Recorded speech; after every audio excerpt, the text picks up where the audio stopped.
Hello नमस्कार and welcome back to Rashmi Singh vlogs. कैसे हैं आप सभी? बहुत दिनों बाद आज मेरी वीडियो आई है। ऑफ कोर्स आप लोग कंप्लेन भी बहुत कर रहे थे कि मैडम आपकी वीडियो नहीं आ रही है। तो गाइज आज मैं लेके आई हूँ क्वेश्चन आंसर का व्लॉग। तो मेरी वीडियो को पूरा जरूर देखिएगा। बहुत सारे क्वेश्चंस आ रखे थे आप लोगों को और कुछ के मैंने रेस्पॉन्सेस कर दिए हैं, वहीं कुछ के रेस्पॉन्सेस नहीं हैं जो कि मैं इस वीडियो में पढ़ूंगी और उनके जवाब दूंगी। तो yes guys, let me introduce to those who are new on the channel. I am Rashmi Singh, मैं हूँ रश्मि सिंह, मैं हूँ किडनी रेसिपेंट और मैं शेयर करती हूँ अपनी वीडियोस में अपनी डायलिसिस से लेके अपनी पोस्ट ट्रांसप्लांट की जर्नी को शेयर करती हूँ। बहुत सारी चीज़ें जो कि हम डॉक्टर से हमेशा पूछ नहीं सकते हैं हर बात में।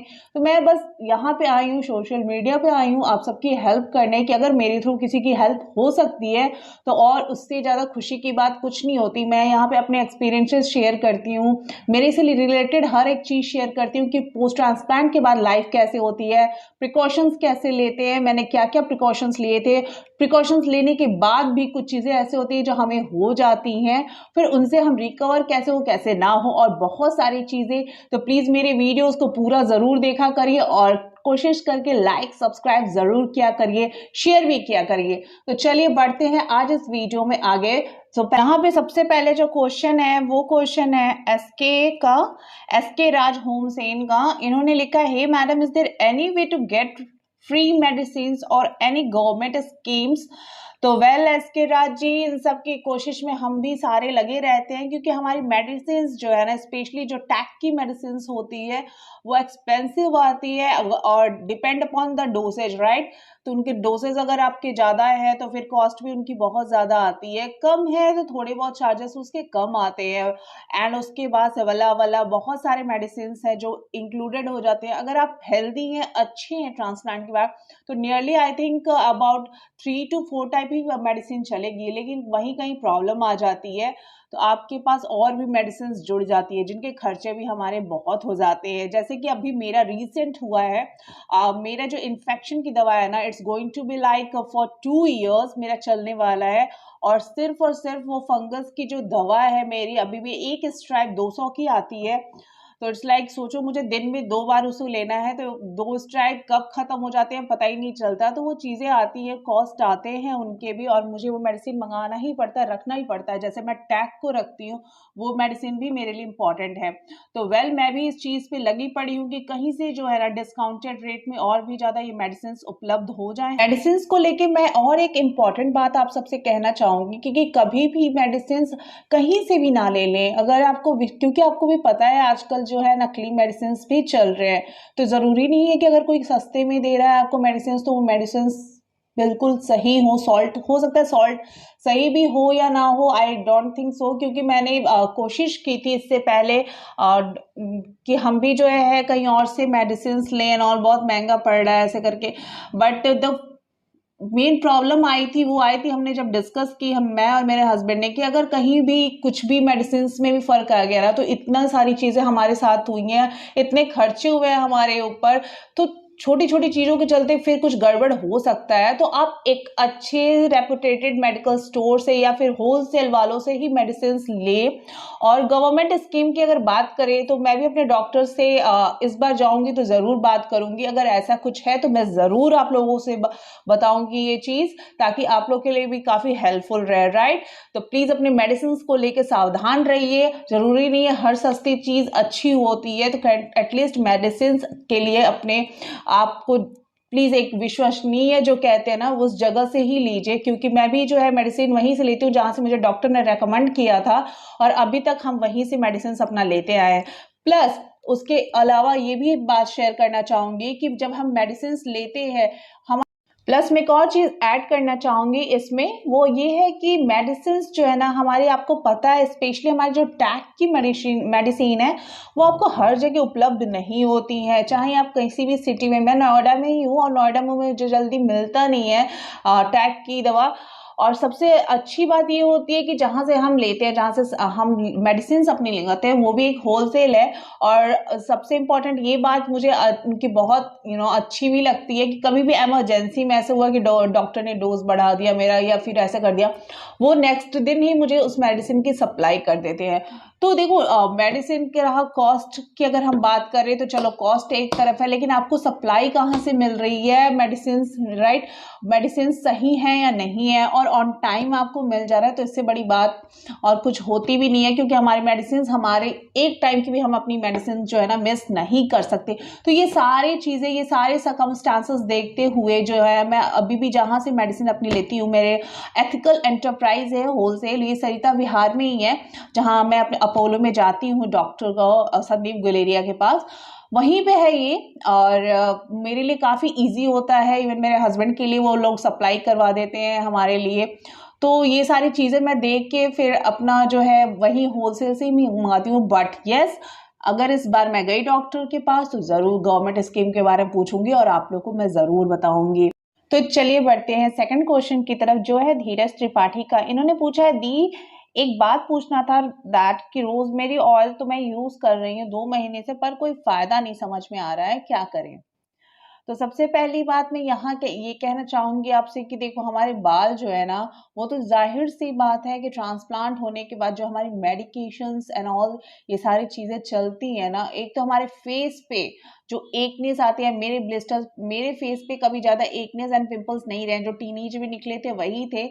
लेकिन ट्रांसप्लांट के बाद अगर आप मेरी वीडियोस में जाओगे, प्लेलिस्ट में जाओगे, पोस्ट ट्रांसप्लांट की जितनी वीडियोस है ना नीचे, उसमें आप देखना मेरे फेस पे जो है ना पूरे एकनेस ब्लिस्टर्स दोनों चीक्स पे निकले हुए थे। एंड मैं भी थोड़ा देख के डर जाती थी कि पता नहीं ये क्यूर होंगे या नहीं होंगे। और हेयर फॉल तो ड्रास्टिक होता है, ड्रास्टिक मैं बता दूं, एटलीस्ट 3-4 महीने तो होता ही होता है उसके बाद। और मैं जेन्युइनली बता रही हूँ, मैंने उस टाइम केयर भी नहीं की थी अपनी, क्योंकि मेरे लिए उस टाइम मेरा हेल्थ इंपॉर्टेंट था, मेरा रिकवर होना इंपॉर्टेंट था। मेरे स्किन और मेरे बाल उस टाइम मेरे लिए मायने नहीं रखते थे।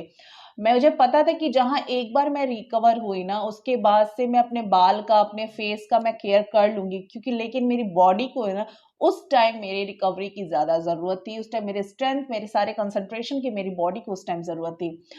तो अगर आपका ट्रांसप्लांट रीसेंट हुआ है, क्योंकि आपने बताया नहीं आपके ट्रांसप्लांट को कितना टाइम हो गया, और इट्स लाइक अगर 2-3 महीने या 4 महीने भी हुए हैं, तो please don't worry about it. वो धीरे धीरे चीजें ठीक हो जाएंगी। पहले आप अपनी बॉडी को रिक्वायर करो, अपनी बॉडी को रिकवर करो हाई प्रोटीन डाइट से एंड ऑल। खैर उसकी जो डाइट है मैं बाद में शेयर। ऑयल, अब आते हैं ऑयल की बात पे। तो ऑयल जो है ना, जरूरी नहीं है हर चीज हर किसी को जो है ना बेनिफिट दे, हर चीज किसी के लिए वो फायदेमंद हो। तो यहाँ पे रोजमेरी ऑयल अगर आप 2 महीने से यूज कर रहे हैं और आपको जो है रिजल्ट नहीं आ रहा है, तो प्लीज स्टॉप यूजिंग इट। क्योंकि कोई भी चीजें जो अगर हमारे यूज की रहती है ना, हमें बेनिफिट देने वाली रहती हैं, तो एटलीस्ट 15 डेज बाद अपना असर दिखाना स्टार्ट कर देती हैं। और अगर ऐसा नहीं है तो आप उस चीज को बंद कर दीजिए। वो चीज आपके लिए नहीं है, ना ही आपके बालों के लिए है, राइट? या आपने बोला कि क्या करें, मैंने एक रेसिपी, मैंने जो है ना आपको एक टिप्स शेयर किया हुआ था, एक वीडियो है मेरी रिलेटेड, अगर आप मेरी प्लेलिस्ट में जाओगे, वरना मैं फिर दोबारा वो वीडियो जरूर शेयर करने की कोशिश करूंगी, जिसमें मैंने फ्लैक्सीड जेल बनाया हुआ था अपने घर पे। और वो जेल मैं अभी तक अपने बालों में अप्लाई करती हूँ। तो अभी जो आप कर्ल्स देख रहे हो ना मेरे बाल में, ये मेरे नेचुरल कर्ल्स हैं। तो मेरे बाल जो है कभी कभी स्ट्रेट हो जाते हैं खुद से, कभी कर्ल्स भी हो जाते हैं। और यस, मैं जो यूज करती हूँ चीजें ना, वो फ्लैक्सीड जो है, फ्लैक्सीड आपके बालों के लिए बहुत ही ज्यादा बहुत ही ज्यादा अच्छा है लिटरली। ये जो प्लांट प्रोटीन है ना, मैं इसका इंटेक भी करती हूँ 1 चम्मच सुबह।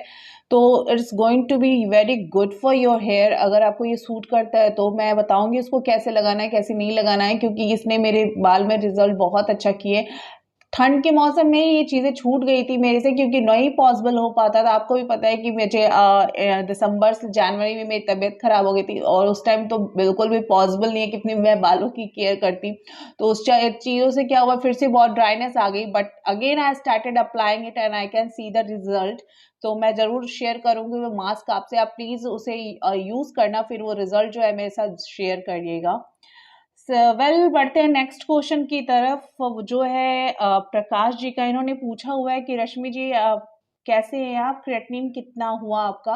तो वेल प्रकाश जी, अभी आज ही सैंपल कलेक्शन हुआ है मेरा, और बस रिपोर्ट्स आई थिंक इवनिंग तक आ जाएंगे, उसके बाद ही पता चलेगा कि क्रिएटिनिन लेवल कितना है। फिर मुझे डॉक्टर के पास भी जाना है, क्योंकि इस बार थोड़ा सा डिले हो गया था। और मैं फिर अपडेट ज़रूर करूँगी कि मेरा क्रेट लेवल इस बार भी कम हुआ है या फिर बढ़ के आया है। तो मेरे वीडियो से बने रहिए, जुड़े रहिए और अपडेटेड रहा करिए, तो मैं ज़रूर शेयर करूँगी कि मेरा क्रेट लेवल अभी भी कितना आया है। तो नेक्स्ट क्वेश्चन है एट कमल राम चांदनी जी का। इन्होंने बोला है कि आफ्टर ट्रांसप्लांट सबको बीपी एंड डायबिटिक हो जाता है क्या, एंड इज इट सीवियर? तो देखिए, ज़रूरी नहीं है राम जी की ट्रांसप्लांट के बाद आपको बीपी हो जाए और या डायबिटिक हो जाए अगर आप नहीं हैं तो। बट यस, अगर ऐसी चीज़ें होती भी हैं तो डॉक्टर्स के कंट्रोल में रहती है, क्योंकि हमेशा डेली आपका रिपोर्ट होते रहते हैं इसमें, ठीक है।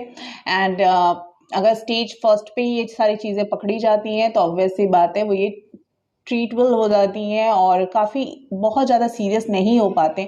लेकिन अगर पहले से ही आप डायबिटिक हो, ट्रांसप्लांट हो गया एंड अगेन लेवल ज़्यादा राइज हो रहा है या बीपी का लेवल ज़्यादा राइज हो रहा है, तो उस टाइम जो है ना चीज़ें कॉम्प्लिकेटेड होने लगती हैं। जैसे मेरा भी है, हाइपरटेंशन की वजह से मेरी बीपी जो है हाइपरटेंशन की वजह से जो है मेरी किडनी फेल हो गई थी।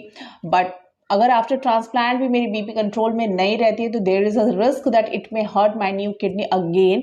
तो इस चीज़ को मुझे अपने कंट्रोल में करके रखना ही रखना है। तो yes, it is the thing कि ये सारी सबकी चीज़ें साथ नहीं होती हैं, बट हाँ अगर होती हैं तो आप प्लीज़ अपनी रिपोर्ट्स करवाते रहिए, डॉक्टर के कंसल्ट करते रहिए, चीज़ें नॉर्मल हो जाएंगी आपके लिए। नेक्स्ट क्वेश्चन है मारिया हाशमी का। इन्होंने पूछा है क्या चने खा सकते हैं ट्रांसप्लांट के बाद? तो ऑब्वियसली ऐसी कोई भी चीज़ नहीं है जो है ना आप खा नहीं सकते अगर आपकी बॉडी सही है तो।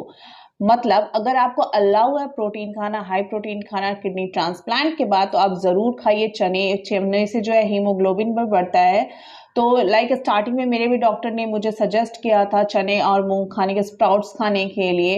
लाइक एक मुट्ठी खाओ बट खाओ तो आपके लिए, बॉडी के लिए सारी चीज़ों की रिक्वायरमेंट है। बट अगर प्रोटीन लीकेज हो रहा है आपके यूरिन में तो प्लीज़ ये सारी चीज़ें एक बार डॉक्टर से अपने कंसल्ट करके ही खाएं, क्योंकि डाइट भी ना हमारी इफेक्ट करती है हमारी किडनी को। तो अगर आपको कोई प्रॉब्लम है तो आप ज़रूर अपने डॉक्टर से पूछने में बिल्कुल भी संकोच ना करें, उस चीज़ को पूछ कर ही खाएं।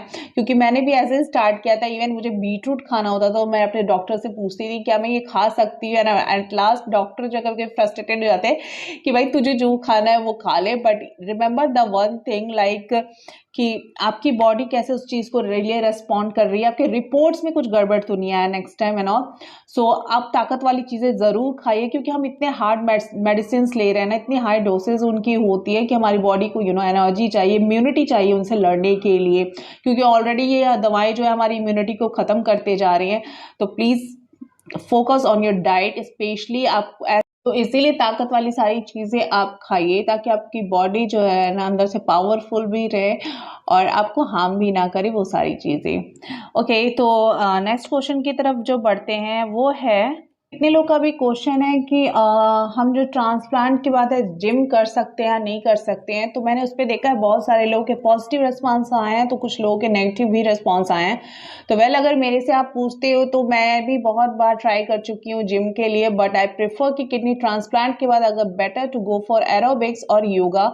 ये चीज़ें आपके लिए इसलिए अच्छी रहती है बहुत ज़्यादा प्रेशर्स भी नहीं देती हैं आपके स्टिचेस एंड ऑल पे, एंड आपको वेट भी लिफ्टिंग नहीं करनी है बहुत हैवी, क्योंकि जिम जब आप करने लगते हो तो एक लास्ट में एक पॉइंट आता है कि फिर आपको लगता है यार मैं तो वेट लिफ्टिंग भी कर लूंगा ना, जबकि हमें वेट लिफ्टिंग बहुत ज़्यादा बिल्कुल मना होता है। तो अभी आपकी बॉडी अच्छे से रेस्पॉन्स करे इसका मतलब ये नहीं कि वो आगे भी अच्छे से रेस्पॉन्स करेगी। कहीं ना कहीं ये सारी चीज़ें ना बाद में ज़रूर अपना इफेक्ट दिखाना लगती हैं। तो please yoga is the best after kidney transplant, I will prefer. और एरोबिक्स करिए, this are also going to make your body fit and fine along with the diet. So please possible हो तो gym ना ही करें, rather than please consult your doctor for this कि आप gym कर सकते हैं या नहीं कर सकते हैं। कितने लोगों ने मेरे से ये भी पूछ के रखा हुआ है कि मैम आपकी फेस की जो स्वेलिंग है वो क्यों हो रही है। तो अभी कितने लोग का आ रखा था कि आपकी फेस की स्वेलिंग अभी इधर कम लग रही है। तो मैं आपको ये बता दूं कि फेस की स्वेलिंग जो है मेरे अभी स्टेरॉइड्स की वजह से नहीं, बल्कि मेरे फंगस के इन्फेक्शन की जो दवा है ना उसके रीज़न से हो रही है। उसमें स्वेलिंग्स हो जाती है, इचनेस भी होने लगती हैं। तो बिकॉज ऑफ दैट वो स्वेलिंग है, और जब तक वो दवा मेरी कंटिन्यू रहेगी I think it's going to be like this and but मैं कोशिश करती हूँ अपने फेस की जो एक्सरसाइज करती रहती हूँ ताकि ये जो डबल चिन है ना वो कम हो जाए। तो यस, अगर आपको चाहिए ऐसे एक्सरसाइज तो please do ask me in the comment and I will recommend you. जो वीडियोस मैं देखती हूँ जिनके थ्रू जो है मैं ये योगा करती हूँ। तो उसके बाद से एक और क्वेश्चन था जो कि पानी से रिलेटेड था, उनमें उसमें बताया गया था कि आप जो कॉइन वाला बता रहे हो आप उसके रिजल्ट बताना हमें कि आपका क्रेट कम हुआ कि नहीं हुआ उसकी वजह से। तो आज मेरा सैंपल गया है and I think the report will be delivered till evening. उसके बाद से ही मैं आप लोग को अपडेट करूंगी कि क्या पानी का भी कोई फर्क पड़ा है कि नहीं पड़ा है मेरे क्रेट पे। अगर पड़ा है तो जरूर मैं आप लोग को अपडेट करूंगी इस चीज के बारे में। वैसे कितने लोग कहते हैं हम बॉयल करके पानी पीते हैं, तो कितने लोग का कहना है कि हम मटके का पानी पीते हैं। तो guys I think it's better कि आप नॉर्मल ही पानी पिए, आप आरओ का पानी ही पियो, क्योंकि बॉयल करके वाटर हर वक्त पीना पॉसिबल नहीं हो पाता है। और जैसे हम अपनी बॉडी को बनाते हैं हमारी बॉडी भी वैसे ही रेस्पॉन्स करने लगती है। तो जहां तक हो सके नॉर्मल पानी पीजिए, लाइक आरओ का ही पानी पीजिए और अपनी बॉडी का ख्याल रखिए। तो उम्मीद है आज के क्वेश्चन आंसर ब्लॉग में मैंने बहुत सारे क्वेश्चंस के जवाब दिए होंगे और आपको ये वीडियो पसंद आई होगी। तो guys please do like, comment and subscribe my channel and ये शेयर भी किया करिए। अगर आपको कोई भी कंफ्यूजन हो, कोई भी क्लियरेंस चाहिए तो प्लीज कमेंट सेक्शन में मुझे जरूर पूछा करिए। और हाँ जी, मुझे फॉलो करिए इंस्टा पे, फेसबुक पेज पे, जहां मेरा सेम हैंडल है @rashmi_singh_vlogs। तो please guys do support, do like my videos and yes wait for my next content. तब तक के लिए नमस्कार, अपना ध्यान रखिए, be positive always and keep on laughing, keep on smiling and keep a beautiful thought on your mind, positive thought. हमेशा खुश रहिए और thank you so much, bye bye for now.